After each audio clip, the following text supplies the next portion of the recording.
Righto. All right. Jeremy Harper. Mr. Henderson, good morning. It's the week after the budget. Yes. Mate, your podcast did well. Our podcast did very well, talking pre-budget. Yes. We talked about hypotheticals, what was announced, what could have come into play. So now we know what has been announced in the budget, that they're going to try and get legislated. So this episode, again, get your pen and paper out. It's going to be a lot of information, but Yes. it's information that's valuable. And I think if you don't understand things about the budget that have been announced, by the end of this podcast, you are going to understand it. And just as an FYI, I've just come off the back of a 100-mile run, so I'm pretty tired. And Jeremy sounds like he's fucking just put 8,000 razor blades down his throat and fucking put 2 cotton buds in his nose, so he's a bit congested. Well, that's the 2 kids trying to kill me. But And he just thought he's going to fucking bring it into our studio as well. So we'll there you push go. on. This is what we do for the people. Just Righto, Jez. Just let's do it. a few questions. The feedback from the last podcast, love the feedback, but is it quite common that people call you a flog or Yeah, no. yeah? So is that just is that just part of the real estate? Yeah, I'm a capitalist pig. Okay. I'm a flog. I'm just a fucking. I'm the problem. All the good stuff, mate. Really. Okay. Well, My mum started to get back at the comments the other day. It was pretty good. Let me read some of this too, because you'll enjoy this. She goes, someone commented 2 days ago, "You're a maggot," and then my mum comments, "Is that the best you can do?" And then someone else goes, "What's it like living in an existence what is it like living in an existence that's so completely pointless? The world will literally improve the moment you are no longer on it." And then my mum goes, "I hope your mother reads your comments and is so proud of the person you are. I am very proud of my son and his accomplishments." So that's what you need. You need a mum that just gets in there. Good on your mum. Good on your mum. Okay. So Righto, Jez. Yes.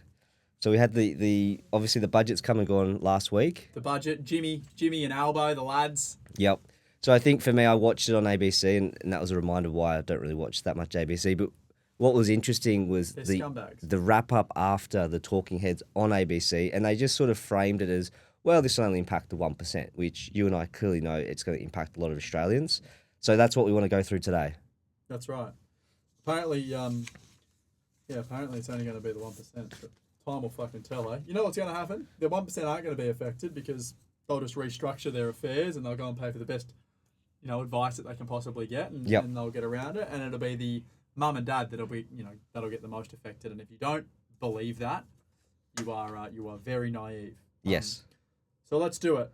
Firstly, let's give a bit of context. All right, let's give a bit of context to Anthony Albanese's resume and Jim Chalmers' resume, just so you understand that the people making decisions about the affairs of taxation and business.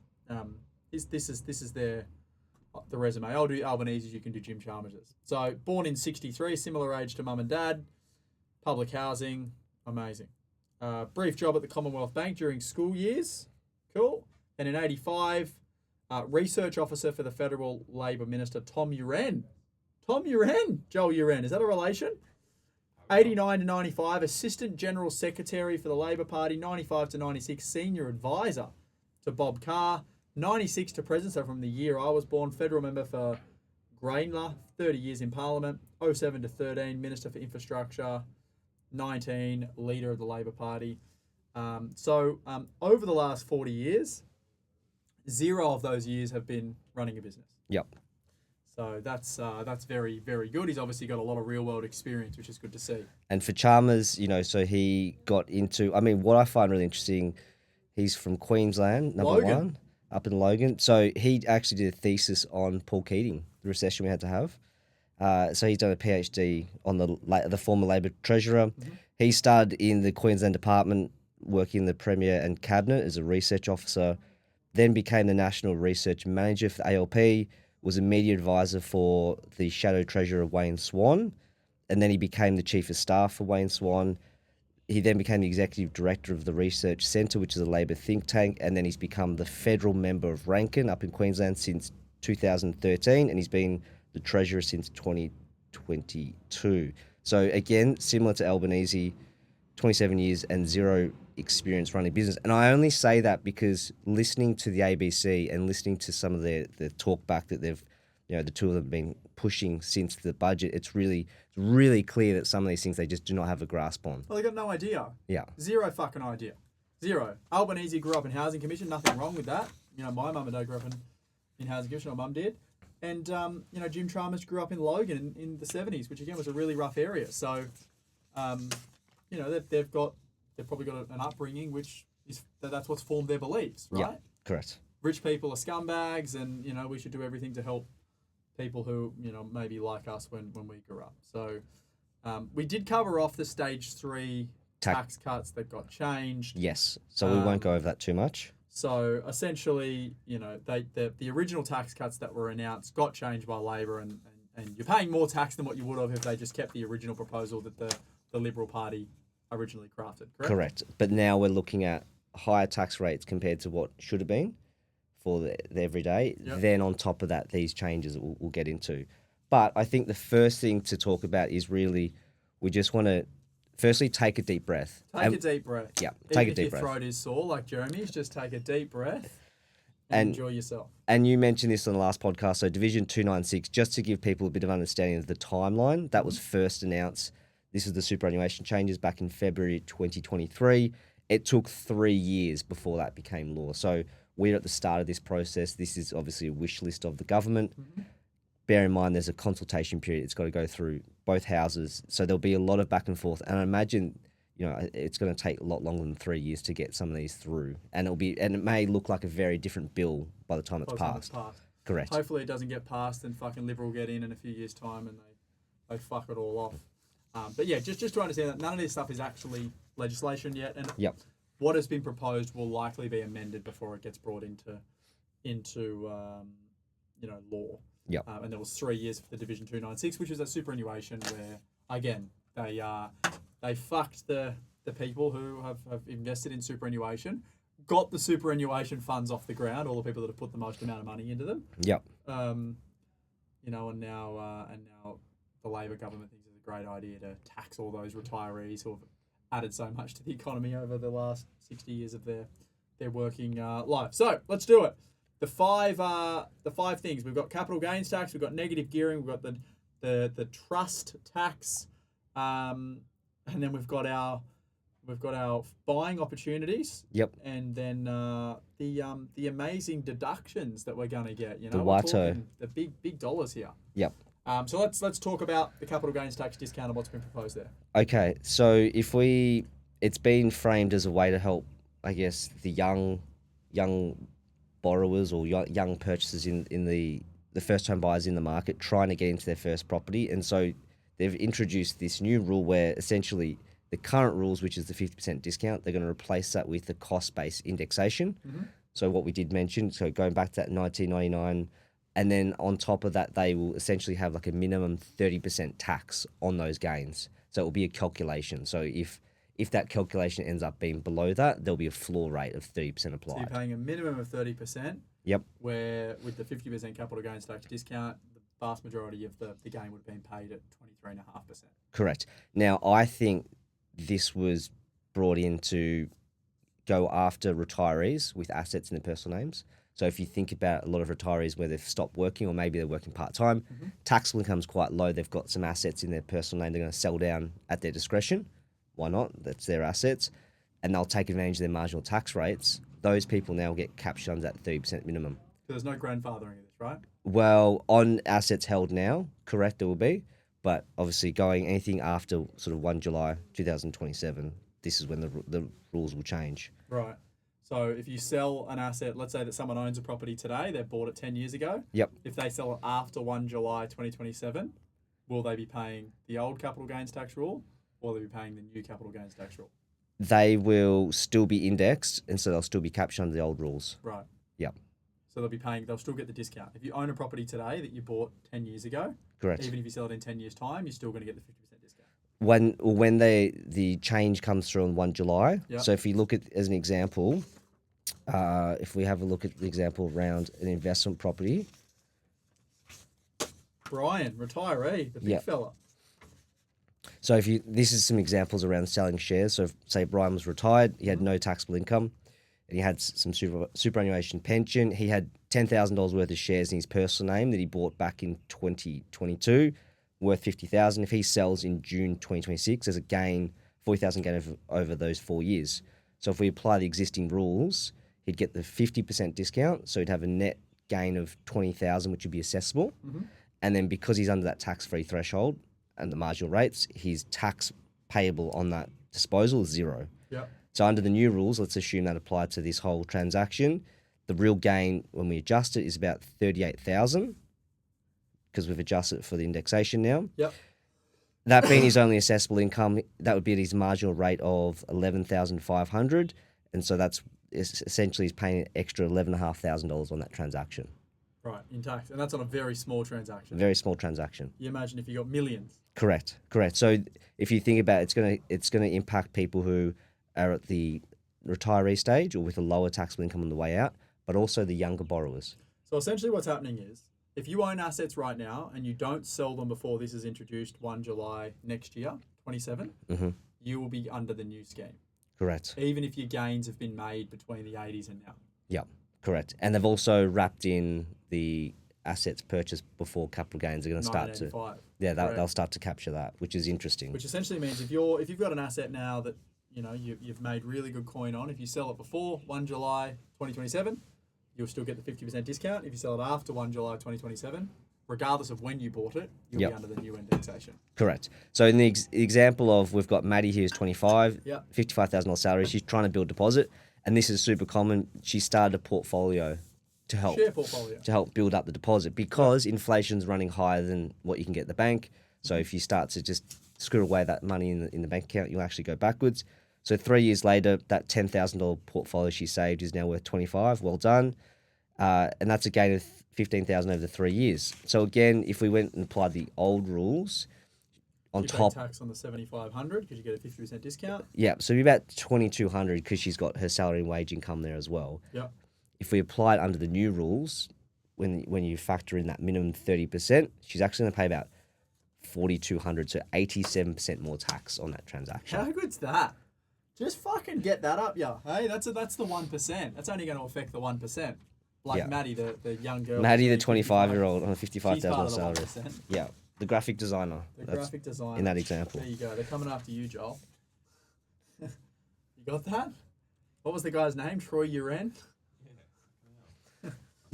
So, the reality is, this is affecting everyone. Yep. Probably not. It's probably going to affect the 1% the least because most of the top 1% don't even own assets in their personal name and they're not subject to capital gains tax.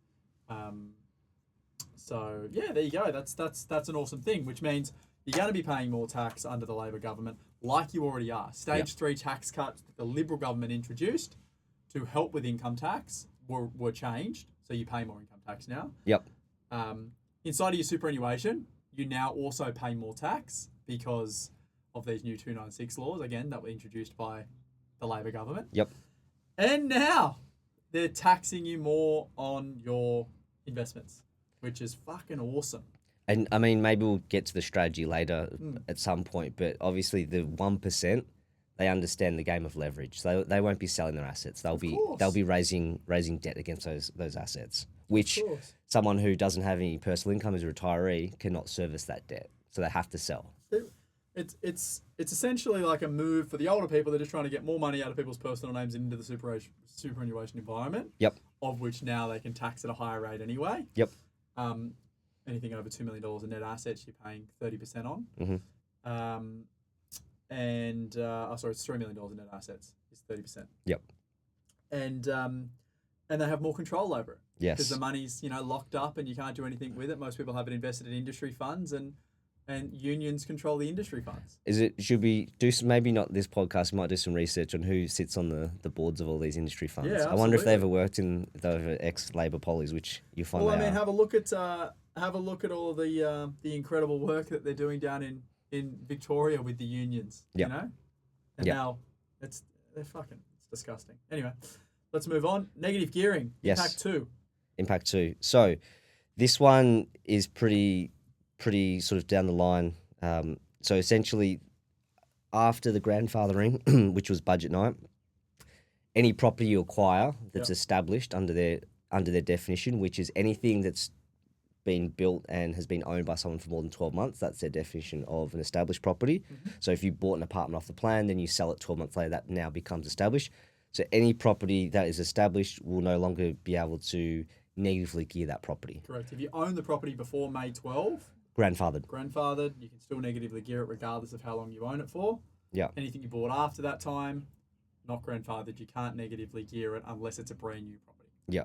So I think there's a few things to think about here. It's not, I think there's some rules in the UK where you can't deduct the interest, which is quite punitive. But this is, if let's say you've got a property and you've run a $5,000 negative gearing loss on a new established property under these new rules, you don't lose that. It just gets carried forward on your tax return. Correct. Which means one day when it starts producing positive rental income over and above your expenses, Yep. you can start to wash up those Start losses. to soak that up. Correct. And so that all gets bundled together. So if you've got maybe two properties or two sources of rental income, you can start to look at putting that together. It just means that they will isolate that out. Similar to if you have a capital gains loss on your personal tax return, it just gets carried forward until you've got a gain Correct. in the future. Yep. So you can still use the losses, you just can't use them on a yearly basis against your taxable income. Yep. You will end up washing them up one day when you get closer to retirement and you've got huge cash flows coming in from investments.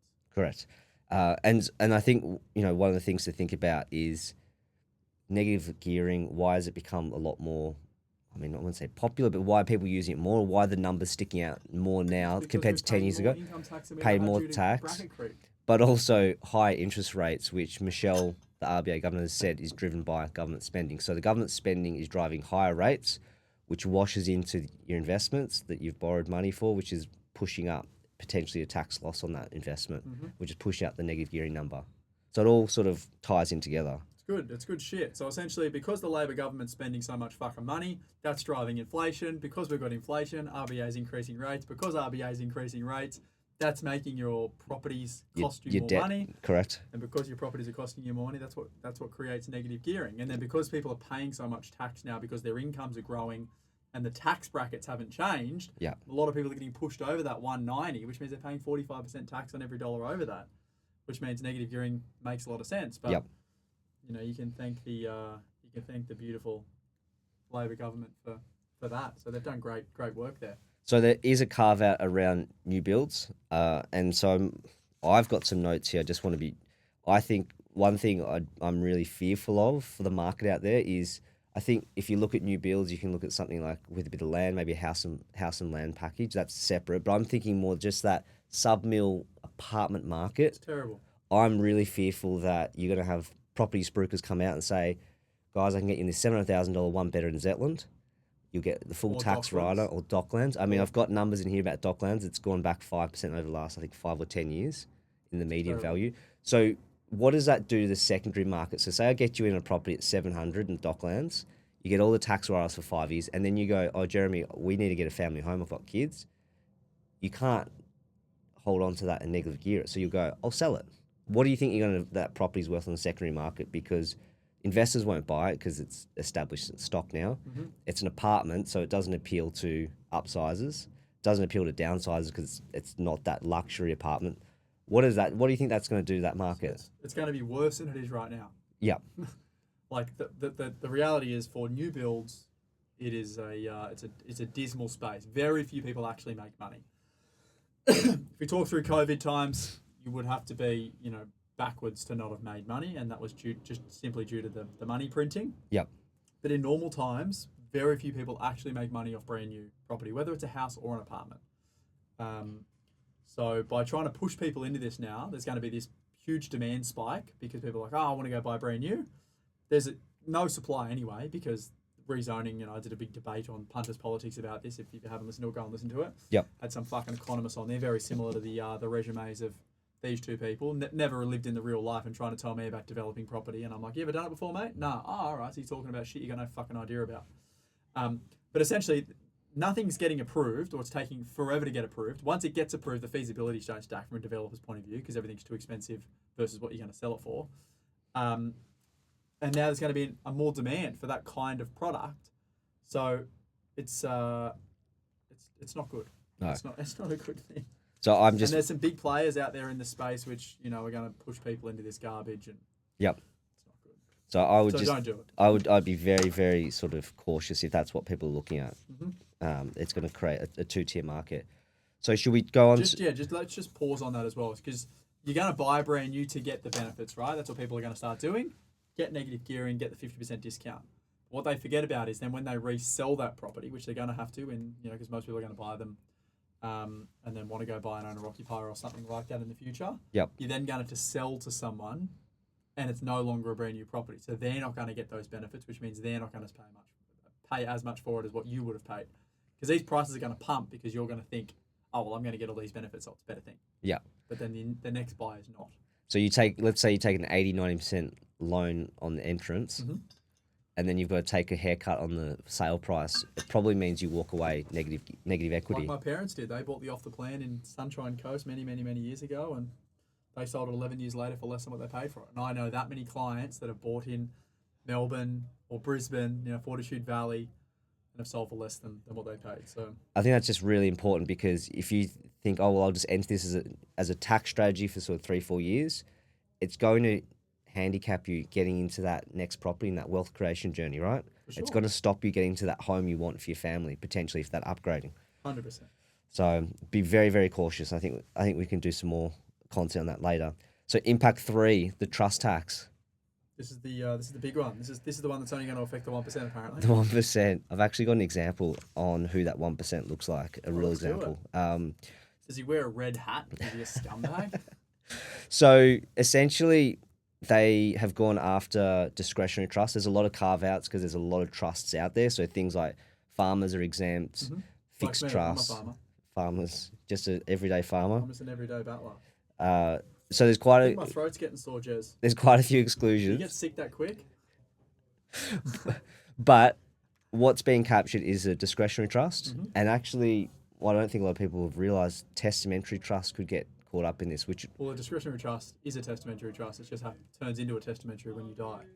So, in a way, they're actually creating a little bit of a death tax there. Because if a testamentary trust is set up after an estate goes probate, then and there's assets in there for, say, their kids. That generating income. Instead Generating of getting income. that income taxed at whatever it should have been taxed at, now you're going to be paying your minimum of 30%. Which is just wild. I mean, if you've got a kid that's sort of, parents pass away and they're sort of maybe 15 years old and that's what they're living on, it's a horrible outcome for them. But let's just focus on the discretionary trust, which, people use it for investments, but also a lot of people will trade their small business out of it. Yeah, and they use it for asset protection as well. Correct.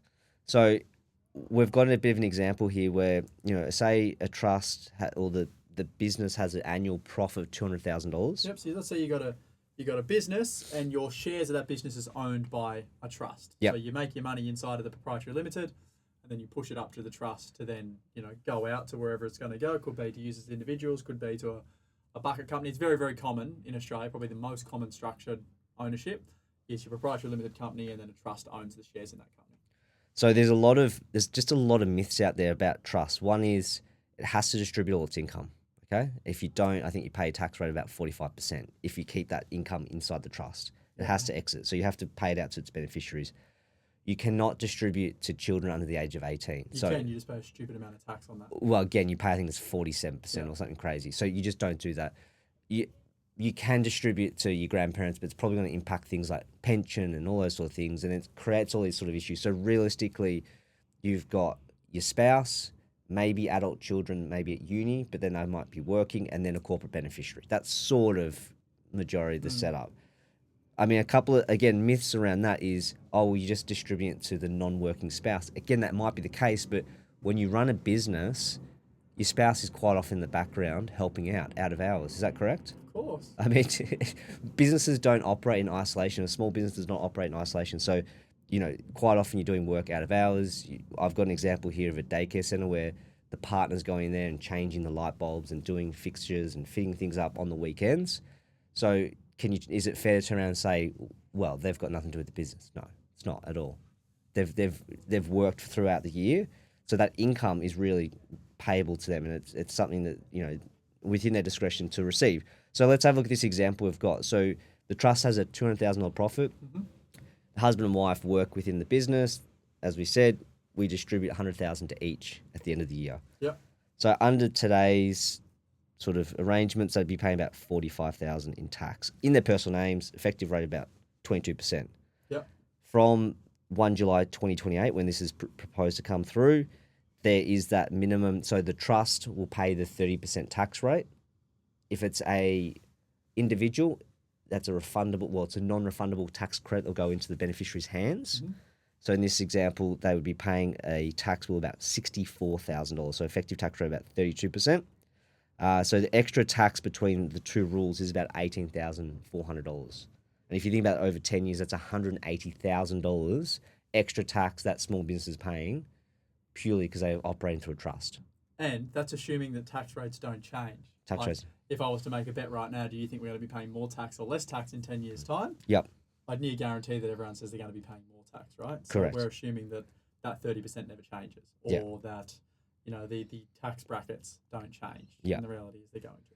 And then just on that, for the businesses that will have a corporate beneficiary where there may be additional income that they'll distribute out to, under these new rules, that tax or the credit of the 30% paid at the trust level will go into the corporate beneficiary, so the company, bucket company. Mm-hmm. That tax credit doesn't pass through, so they're going to be paying double tax. That's right. That's how it's been drafted at the moment. I don't think that will go that through, can't get through. Essentially, at the moment, just so for people who don't know, if you pay tax, say in a company structure, or you pay tax in a trust, you get a credit. You don't pay double tax on things. So if you pay 30% in a trust and it pushes out to you, and you've got to pay a little bit more tax because you've got a higher taxable income, you don't pay that 30% again. That 30% goes with the money that you've already paid, then you might pay an extra, whatever the tax is on top. Yeah. What they're saying is if you push into a trust and then from a trust into a bucket company, which is a very common structure, you're not going to get that 30% pass through, and they're going to then tax you again on the money that lands in the bucket company, which is double taxation. Double taxation, which is crazy. Which I just don't know if, obviously, because the people who drafted this are fucking retarded, and they've probably got no idea about how these things work, because they probably don't have any themselves. They've been PLYG the whole life. Because they suck off the public tit. But the reality is, it's a scumbag move. Definitely. Yep. I think that will, again, through the consultation period, they'll have to change. So impact 4 that I wanted to talk about was just the buying opportunity. Mm-hmm. So what we've got there is, we've got some rules in place at the moment. 1 July 2027 seems to be quite an important date. Mm-hmm. So I think you'll find, and I think we saw that in the ASX, I think after the budget, CBA was off 10% in one day. How often do we see CBA lose 10% market value in a day? But you'll see the market looking to sell down some of their assets in their personal name to sort of reflect and restructure. So on the other side of that, if you're someone that's looking to get into the market, it may be property, it may be shares, there could be a buying opportunity across that time period. For sure, in the short term. Short term. The thing that's not going to change is, changes have happened forever, right? Like policy change, tax change, it always happens. So that's a constant, and we just get on with life. Yep. I mean, ideally we want to paying less tax, not more tax. This is a more tax scenario. I think it's the minority that's allowed this to happen, not the majority. The vast majority of Australians, I reckon, if I went and asked 100 people on the street, they wouldn't like this. I think it's disgusting. Mm-hmm. But what do they say? The squeaky wheel gets the most attention, and it's like the minority in Australia right now that think nothing's fair, and rich people are the enemy. The reality is this doesn't affect rich people. This affects every single Australian who's trying to better themselves and grow their wealth. Yeah. And I think on the established property front, I think there's going to be a huge opportunity over the next 12, 18 months of, if you're an owner-occupier and perhaps you're trying to get into your first property as an owner-occ, or maybe you're trying to upgrade your property, this will be a great opportunity. There'll be lower competition. There'll be more stock. You know what I love? I love that, Albo's reasoning behind this, and Jim Chandler's like, intergenerational inequity. It's like, we want to level the playing field. We want to allow young people to get into the property market, right? That's the thing. Yeah. The question I have is, let's say that you can get into the property market in 12 months' time, right? And you couldn't before. That's a win. When you're in the market, what do you want it to do? Do you want it to go backwards, or do you want it to go forwards? You want to go up. You would never buy if it was going to go backwards, right? Correct. So the amazing thing is, all of these people that want it not to be more expensive than it is right now, they want it to be cheaper so they can get in. They only want that until they get in. Yep. And then once they're in, they don't want that anymore. So again, it's the minority. Like there's 10 million dwellings in Australia, plus or minus. 70% of those dwellings are owned by owner-occupiers. Yep. 7 million adults own or 7 million dwellings, which, if there's 2 people involved, it's like 10 to 15 million people. Yes. So it's the minority that are doing the whinging, not the majority. Correct. Yep. And then we've got Impact 5. So the last one was the WATO. The WATO! So, Mr. Henderson, what is the WATO? Fuck if I know. What is it? So it is the Working Australians Tax Offset. Yes! For the Yes, people. the WATO. $250 in the back pocket. That's good. Coming in from 1 July What do you get for 2022. $250 these days? Oh. Good pair of running shoes. And the $250 is it's not $250. The tax offset. Yeah, it's just $250 you don't pay tax on. No, it should be comes through like a tax credit. Tax free. So Yeah. your tax free threshold goes So up. correct. So it raises the effective tax free threshold to just under $20,000. That's good. And then $1,000 instant work deduction. How good's that? No receipts. You don't need a receipt. Yeah. Just fucking claim it.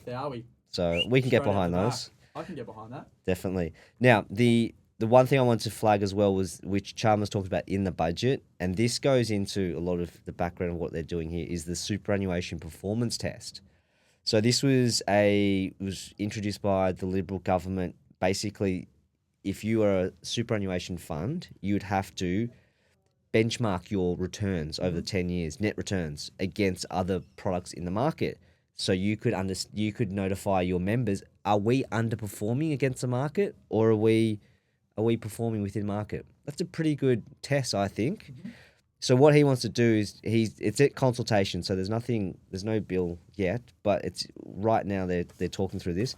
Essentially, they want to restructure how that's measured. Not necessarily about, hey, did your super fund give you a return on your superannuation? They want to benchmark that and say, was there, for things like social housing, renewable energy, was there good provided towards the community? So they don't give a fuck about how much money they make for their customer. What they care about is, what have you done for the world? And essentially, what that means is, if they're talking about renewable energy and they're talking about, what's the other thing? Social housing. It's how much money did you put into projects that are essentially fucking scams? Correct. It's like, what I think they're trying to do in this whole scenario is they're trying to funnel money out of personal capacity into superannuation, where the Labor government has more control. They can influence what superannuation funds invest their money in, and then it goes into things that are essentially getting clipped by all these left-wing scumbags. Projects for the common good, correct. So there's a consultation which ends 19 June 2026. So I would make some comments towards them about this. I think it's horrible, and it plays into the trust as well. If you're trying to push the market away from using a trust structure and getting people on the PLYG system, instead of distributing income at the end of the year to mum and dad, you're paying wages to mum and dad. That means you're paying superannuation, Correct. Those wages. And payroll tax, so it's a win for the state governments. I mean, I'm not telling people what to do, but I know if I had kids or friends, I'd be saying set up my own super fund. Yep. I mean, I've done it. I've got a self-managed fund. If I'm going to be paying superannuation now because I've got to, employ people that I might have distributed through a trust, and now I've got to pay super on the money that gets distributed, I want that money going straight into my account, my superannuation account, so I can choose where to invest it. And also, you may invest it, you may make money on it, you may lose money on it, but that's your choice, right? That is your fund. Correct. And people wouldn't know half the fucking things that your money's invested in anyway when it goes into these big funds. Yep. Correct. So, we've got some sort of 7 life stage examples we want to go through. Let's do it. So this is quite in-depth, and they will impact, and hopefully this sort of resonates with listeners depending on the examples we go through. Mm-hmm.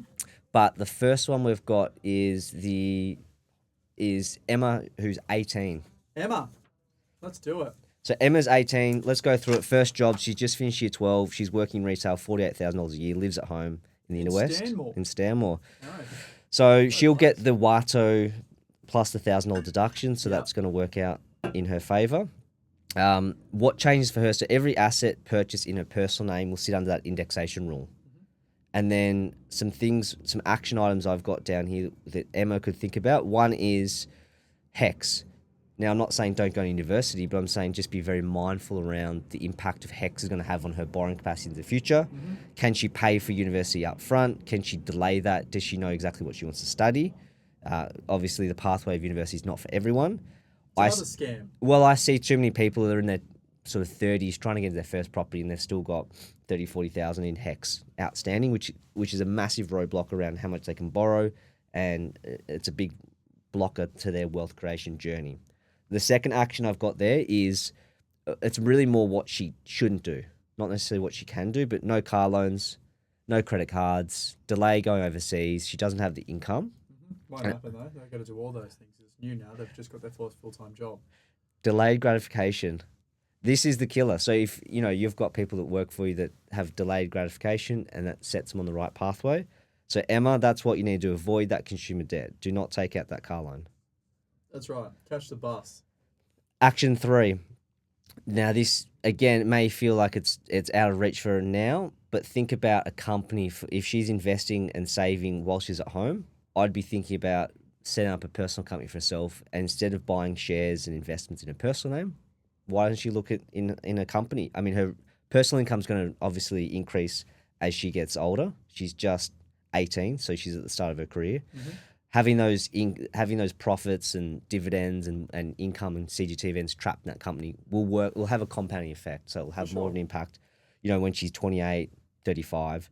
And then the fourth thing I had there is just make sure she's doing a budget. So really track her income and expenses and set the right behaviors. So she doesn't have a lot of income coming in. Right? It's like be responsible with your money. Yep. And just know that no one's coming to save you. Correct. Example 2. Liam, 25. Fucking big lead, big fella. Software engineer, $115,000 a year, renting in Surrey Hills. Yep. At $580 a week. He must be in a studio. Yep. And he's got 65 in savings. 65,000 now. It could be in the share market. Obviously, assuming that these CGT changes get passed. Yep.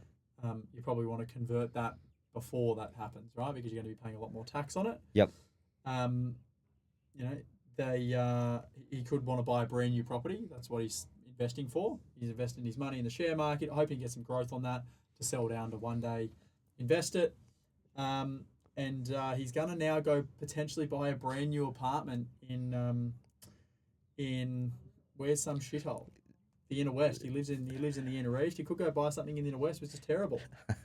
But he thinks, well, if I do that and it's an investment property, I can get the capital gains tax discount and I can get some negative gearing benefits. But then he forgets, obviously, in 5 years' time when he wants to sell that and buy a bigger property. Yep.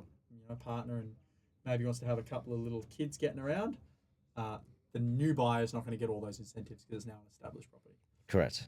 So you've got a couple of actions here, Jez. Be careful. Obviously, the new builds. Yep. That ideal. Secondary market we've talked about. Historical growth already, right? Like it's not good. Yep. Land content does matter.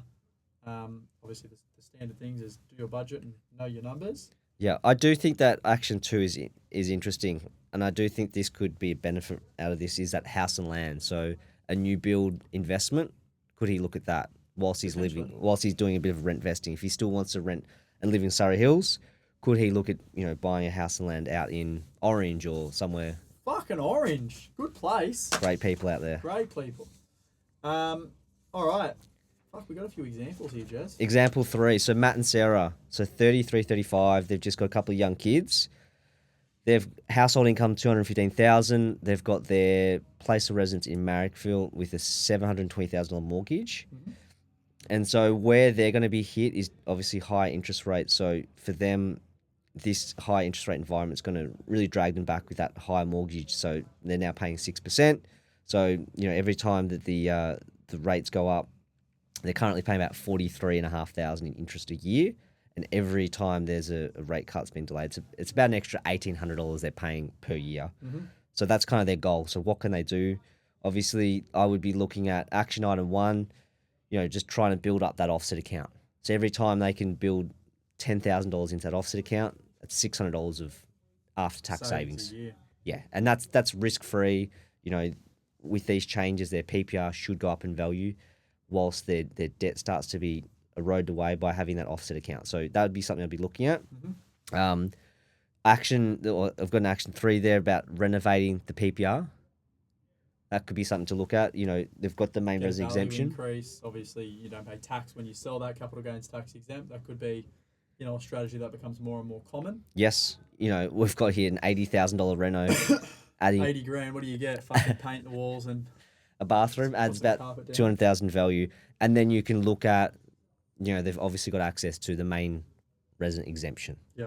So they could sell it, within sort of 6 years, and look to upgrade or go sideways. And then action 4 there, I've got just delay the investment property until there's a bit of clarity around the law. So just sit on their hands, let their property continue to grow in value, build the offset account up. So really be smart with their money and don't rush into anything. I think for Matt and Sarah. What this would be the example. purpose of delaying though? I mean, these people are obviously cash flow poor. That's the big thing, right? Yep. What's delaying it going to do? Well, they'll get a bit more clarity around What's clarity do though? where they want to buy where they want to take their next investment. So if they know that this is going to go through, perhaps they need to set up a company for themselves and go down From that a structuring pathway. point of view. Correct. Yep. Big Priya and Dan. Example 4. So young family. These guys are trying to build some wealth. So household income of 340,000.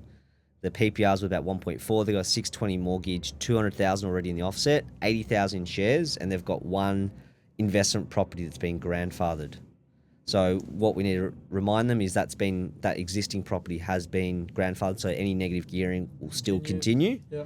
And then the old CGT on gains up until 1 July 2027. What they could look at doing, I'd be thinking, those $80,000 in shares in their personal name, they've got the income there. They've got, not a lot on that owner occ debt. When you take off the offset account, they've only got 400,000, which is quite minimal for their Obviously sell 340. those shares down and get the 50% discount, debt recycle the owner occ. Yep. You could put some of that into the company and repurchase it in the company. And then you can look at, again, speak to your accountant around, can you have some sort of loan agreement if you've debt recycled? Can you lend that money back into the company? You definitely can if you're a personal shareholder. Yes. Yeah. So that would be something I'd be looking at. The other thing is, as you mentioned earlier, self-managed super funds, they've definitely got the household income and the SGC or the super guarantee to look at, can they set up a self-managed super fund? Can they roll their existing balances into there? And then we can look at getting some sort of leverage in there. 70, 80% loan, off they go, they get some sort of property. And that starts to become a lot more attractive when negative gearing's not available. You might look at getting an established property in your self-managed super fund. There's obviously some restrictions around that, what you can do with the property. Yep. But that starts to become a lot more attractive. Agreed. Now we've got the last two. We've got Tony, who's 45 with a family business and a trust, and Karen and Stephen, 55 and 57, and they're planning for retirement. Oh no, and then we got fucking Paul and Angela as well, mate. You got more examples here than I've had fucking cooked breakfasts. So let's run through. Tony's 45, family business in a trust. Yep. Plumbing business, pretty standard. Owns the shares through a family trust. $420,000 a year of profit. Distributes 150 to Tony, 80 to his wife, and then 60,000 to the adult daughters or daughter. The hit that he's going to take is he's going to be paying 30% minimum tax on the 420. Yep. So $126,000 of trustee tax. And as you can see, $420,000 a year profit in a business is not a fucking huge business. We're talking like a small run business. So he's going to be paying $126,000 worth of tax, which is obviously a big increase. Mm-hmm. He's got a couple of investment properties that are grandfathered for negative gearing and capital gains tax. But then obviously after 1 July, he's going to be hit with the 30% minimum gains. Yep. There could be some rollover relief as well. They have announced some of that, but they haven't announced the details of it. No, it sounds a bit fluffy because, I mean, obviously that's a lot of work, time, money for you to sit down with your accountant and go, let's restructure everything. That's going to cost. But then there is that capital gains tax, the discount at the moment, or the relief that you can do with your small business restructure. Yes. But if you're a business owner, you probably want to do that stuff ASAP, right? You want to look at that because, again, that can all change. Correct. And then if you're looking at, really clear to flag that if you're looking to change property ownership within entities, obviously stamp duty is more likely to be still applicable. That's because that's state based. That's not at the federal level. So there's no relief being granted that we know of. And I don't think there will be any grant. Yeah, I don't think so either. But for someone like him, or Tony with the family, more tax, structuring is going to become more important. Essentially, like the action item is go and sit down with a really good advisor. Yep. I jumped on the phone with my accountant straight away and strategized, both for myself and for our clients. Yep. And let's finish this one off. Karen and Stephen, 55, 57, planning for retirement, work their slot out their whole life. Combined super of just under 1.9 mil. Owner occupier in Newtown paid off. Investment property, Western Sydney, bought in 2014, and just under $200,000 in shares outside of super. Yes. So,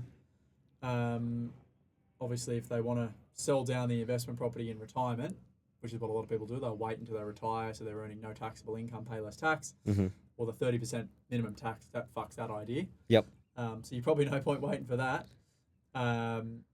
Maybe worthwhile considering maybe just keeping it and getting the income from the property. Yep. That'd be worth strategizing. So obviously over the next 12 to 14 months, you want to look at what can you do with that share portfolio. Is there a way that you can get the capital gains tax discount on that and then restructure? You have to work out like the cost benefit analysis of that, right? It's like, well, if you're going to pay tax right now versus have that money continuing to compound and pay more tax later on, what's going to get you a better outcome? Yep. You don't want to crystallize everything in 1 year, obviously, because you're going to pay more tax on that. Can you get more money into your super fund? They're obviously close to retirement, between 3 and 5 years away. So can you push more money into your super fund? Got the bring forward rules, the downsize of super contributions. There's lots of things that you consider there, and that obviously gets more money into what will be a tax-free environment. Obviously the investment property getting it valued. Negative gearing benefit, but it doesn't sound like it's got much debt on it if it was bought in 2014, so they're probably not getting any negative gearing benefits. Yep. I would look at also, they've got their PPR paid off, but more importantly, that investment property, could we raise some debt across that? And get some gearing across that. So that would be something I'd be looking at. For sure. All right. And then we've got some listener questions. Let's run through some listener questions. I've got a couple of minutes before I've got to go to my next call. This is a really common one. If I add a granny flat on my existing property, is that a new build for negative gearing? I don't think it is. I don't think it's classified as it. Not yet. Not yet. They could change that. And I think they will get some pressure on that. But yeah, unless it's a separate title, it can't be. But there is a way, like in the Lake Macquarie Council, for example, you can now subdivide granny flats. Interesting. Yeah, and there is a way that you can potentially negatively gear it. Okay, that would be interesting to see. If it's on one title, it can't be. But if you can subdivide it, then it would be, because it's on a separate title. Yeah, and all they haven't really in their budget papers. If you look at some of the notes here, they've just talked about really eligible new builds. So it does fit under that definition, but they don't necessarily call it out. And obviously being a self-contained dwelling, it does add housing supply. So if it fits into those definitions, I can't see why not. But at the moment, let's go with no. We have to see what actually ends up coming out of it. Correct. But again, the reason you're generally adding a second dwelling is to make sure that it's not negatively geared. You're trying to obviously get the cash flow to make the property pay for itself, which is what we do so much of. Yeah. Question 2, Jez, are the trusts only for the rich? No, we've gone through that, definitely. It's definitely not the 1%, despite what the ABC said. It is just a structure that's been around for people, particularly business owners, who want asset protection, and also they just want to have a bit of control over where their profit goes. Correct. And just remember, the ABC are funded by us. That's right. And they're influenced by the government. Correct. So they want to push the narrative they want to push. So no, trusts are definitely not for rich people. Similar on the business, we've got a question here. I've run my business as a sole trader. Am I worse off than a trust right now? Well, your sole trader essentially get taxed at standard income tax rates. Correct. So you're going to be paying 47% on everything over 190. Whereas if you're in a proprietary limited company, you'd be paying 25% tax on profit. And you'd ideally try and keep that profit in your company or push it up to a holding company. Correct. So if you are, as you said, if you're pushing yourself into that marginal rate, you may need to speak to your accountant about a company. Correct. Yeah. Depends on how much money you're making, but generally, like, if you're making north of 150 grand a year, you should be, I reckon, in a proprietary limited. But speak to a good accountant about that. And then I've got a question here. So I own my investment property in joint names with my partner. Is this still good? So that's a good question because obviously people often get titles and mortgages mixed up. Yeah. So when we talk about negative gearing, it always comes down to who's on the title. So assuming they're owning with their partner 50-50, If they've got an existing property that's still grandfathered, nothing really changes there. I think one thing to be kind of flagging is if you do want to change that ownership in the future, what does that do to the grandfathering? Does that sort of undo those rules potentially? Probably too early to Yeah, see. so I would just hold by and not do anything on that. There's nothing wrong with that. What else we got, Jez? A few more questions here. What about self-managed super funds? Are they still worth it after this budget? Yep, definitely. You know, like I can't tell people what to do with their superannuation, but let me tell you what I'm doing, and it's like I want more control. You push it with an industry fund, like we said, industry funds have got the government has influence over where they put the money. Yep. What it's invested in, and they want to have more control. So for me, I've got a self-managed fund, and it gives me full control over what I invested in. There's obviously fees involved in it. You can't be stupid. You know, at the end of the day, it's not free money; it's your retirement. Yep. But for me, I have control over it, and that's what I like about it. Beautiful. And then finally, we've got a bit of an 8-point action plan. The old 8-point action plan. So take a breath's the first thing. Don't stress. Just enjoy yourself. Change is constant, and nothing that's actually been announced so far is law. It still has to get pushed through, and like we said, there's likely to be changes to what's actually been announced. Action 2, Jez, you want to make sure that before June 30, 2027, you get things valued, so you've got an accurate cost base. Yes, the value's going to be busy, aren't they? Bloody oath they are. So that's for property, that's for shares, that's for any other investment. Yep. Obviously, if you've got a trust, you want to chat with your accountant and work out what's going to be the best. Make sure you've got a good accountant. That's right. Again, you don't want to make changes too soon before things are properly announced, because the trust changes don't come into effect until 1 July 28. Correct. And I'm assuming the reason they did that is because there's probably going to be more pushback on that than anything else. Hence the reason they wanted to give themselves a little bit more time.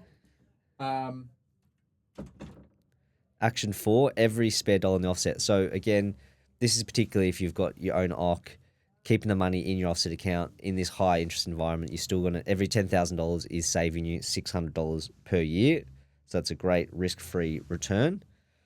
Action 5, we've mentioned this earlier, be very careful about those entry-level apartments. We're going to see a lot of marketing around this space, so just be very, very careful. We're not saying all are going to be bad purchases, but really do your due diligence.